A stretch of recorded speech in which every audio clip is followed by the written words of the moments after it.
It's been a wild ride reviewing the first stage of every game from the 2016 World Chess Championship, but Grandmaster Alexander Ipatov is no quitter, and he's here to help us finish off the day of rapid tiebreaks.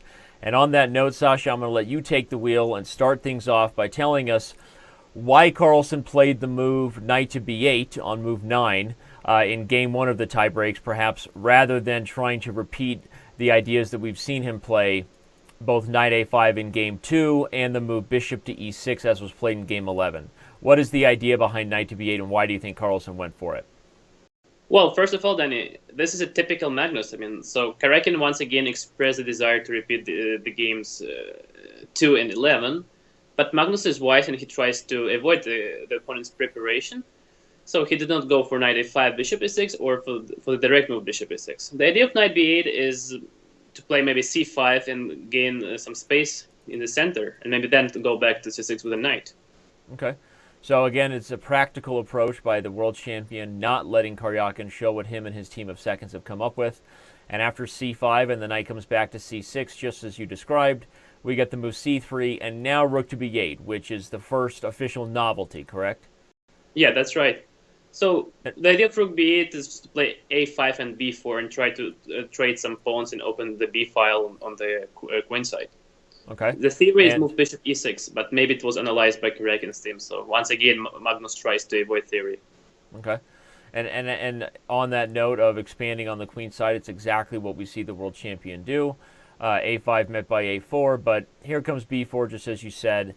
And a few more moves are getting us into a position that, though original, is very typical of how we've seen these players play. A closed sort of maneuvering Spanish, and one where the world champion equalized very, very comfortably with black once again, correct?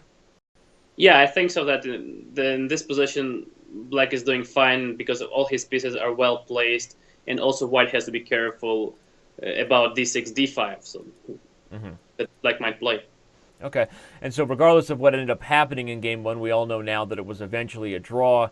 It seems that the first stage of the game and the first person to surprise once again was the world champion. So let's move on to game 2, where things start to heat up. Gets a little more exciting for you and I because Carlsen played the Italian, which was something we predicted would happen, correct?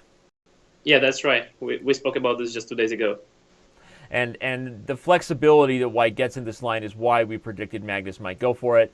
But the first real moment to even note, to even slow down, is probably right here on move 8, where Magnus chose to play the move rook to e1 rather than the move that was played in game 5 with b4. Why do you think he chose to vary here?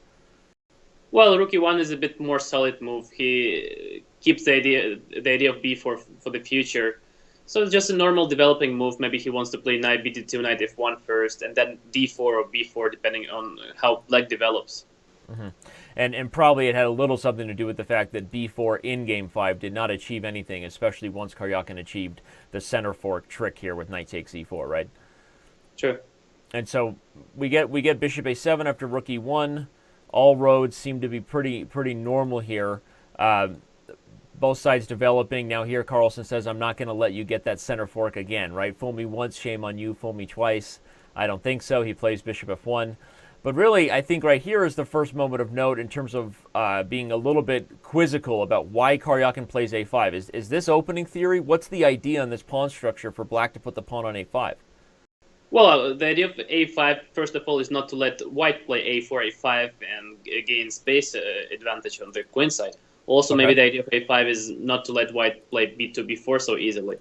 Okay. But I personally don't like this move because it allows white to establish his knight on c4 quite comfortably. And the knight from c4 will be able to attack the a5 pawn. And also, white can use the a7, a6, a5 move by extending and opening up the position on the queen side and playing b2, b4. And this is exactly what Magnus did later. So I'm not sure whether this move was good. Okay, so interesting. I think the motives are clear from what you described, which are educational for our viewers, to stop a5 by white, make b4 harder, but still a very double-edged move. Perhaps the move we analyzed, rook e8, would have been a little more flexible for Sergei, for those wondering. And noted should be that it also immediately prevents knight to c4 for tactical reasons because the e4 pawn falls. So after a5, Carlsen took your advice and immediately developed a plan that establishes this knight on c4. And once he got the knight there, he didn't look back. He followed up with b4 and went on to achieve a completely dominating position in this middle game and later on. And though, okay, once again, anybody who's been following the match closely knows that this was maybe a critical turning point in the match when Sergei Karjakin held a lost position for another time, denying Magnus Carlsen a decisive victory, which sent us into Game 3 with the score being gridlocked. But it doesn't change the fact that the opening stage of Game 2 definitely went to the world champion. So, on to Game 3. Sasha, we're right back in our very, very favorite position, a position we've learned to swallow whether we like it or not, right? And tell the fans what Magnus did here, surprising everybody, finally going back to the first approach he took, but with a different idea in mind. Go ahead and take the wheel here. Yeah, well, so like 2 hours before Game 3, Magnus had played knight b8. So just the same day, and in Game 3, he does not wish to repeat the first rapid game, so he goes back to Game 2 from the classical chess, and so he plays knight a5, bishop a2, bishop a6. So now Magnus wishes to repeat their game, but now Karjakin is the first one to surprise. So he plays b4, which is still a theory. So this is not really a surprise, but still. But is it surprising that I think this whole time we've been setting the tone for the fact that if Magnus ever repeats, Sergei Karjakin's seconds are going to have some sort of opening idea prepared. But they didn't even go back for what they played in Game 2 with the move d4. As we saw in that game, Magnus traded on a2 and then played this sort of very interesting kind of novelty idea, rook e8. But Karjakin's team didn't even have anything prepared against this. They just changed up right away with b4. Is that sort of a bad sign that they weren't able to come up with anything and they just go back into regularly traveled theoretical roads? Well, I think they actually came up with something. I mean, we could not see it in this game because Magnus was quite wise and he once again avoided theory. Okay. So b4 is still a theoretical move like d4, but Magnus was quite wise in his opening choice. I mean, so the main theory is bishop takes a2 first, rook takes a2, and then knight c6. But he played knight c6, and there was only one game in the database with this move. So if I gather what you're saying, if I gather it correctly, you're saying that it's unfair to blame Sergei Karjakin or his team of seconds for not varying earlier or for not going back into what they did in Game 2. It's just giving credit to Magnus Carlsen and his approach that, once again, he was the first to surprise, even with repeating what they did in Game 2 when he played this move 11, knight to c6.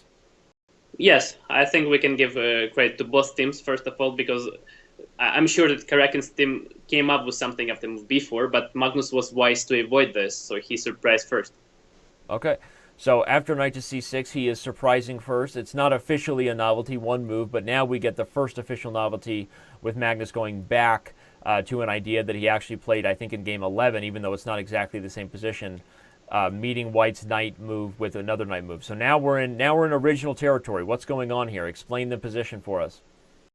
Yeah, so as you already underlined, we have seen the similar position in Game 11.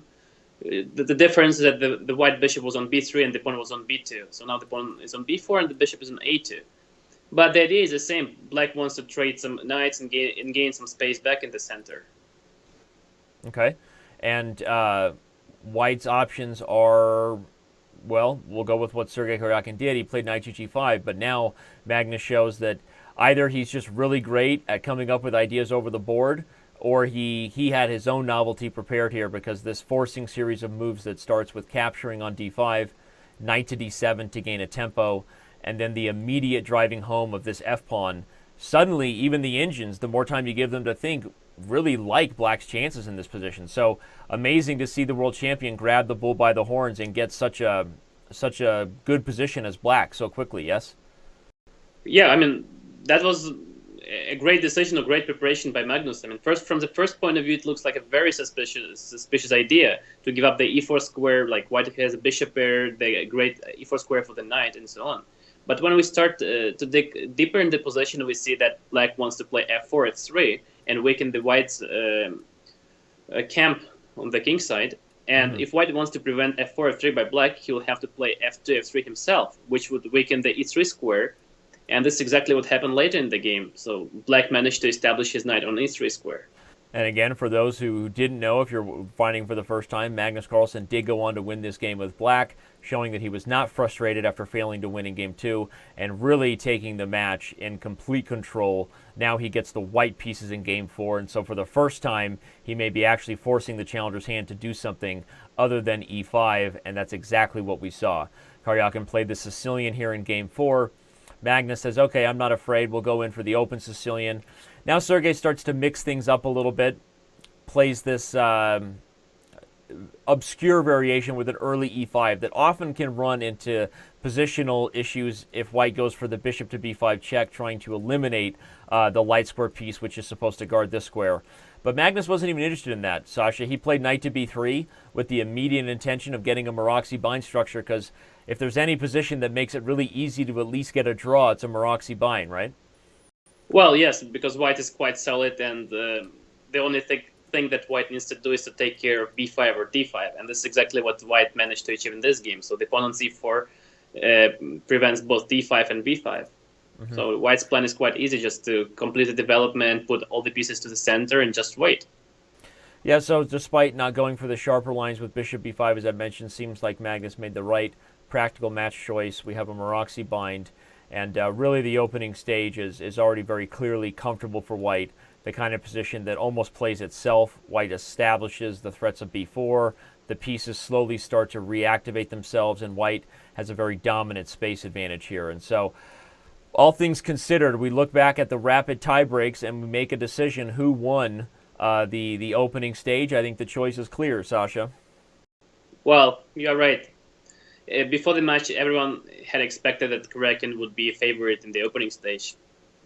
But as it turned out, Magnus was better practically prepared. Maybe from the theoretical point of view, Karjakin had better analysis and stuff, but practically we see that Carlsen was wiser with his opening decisions, and he managed to avoid his opponent's preparation. So, of course, the opening battle victory goes after Magnus.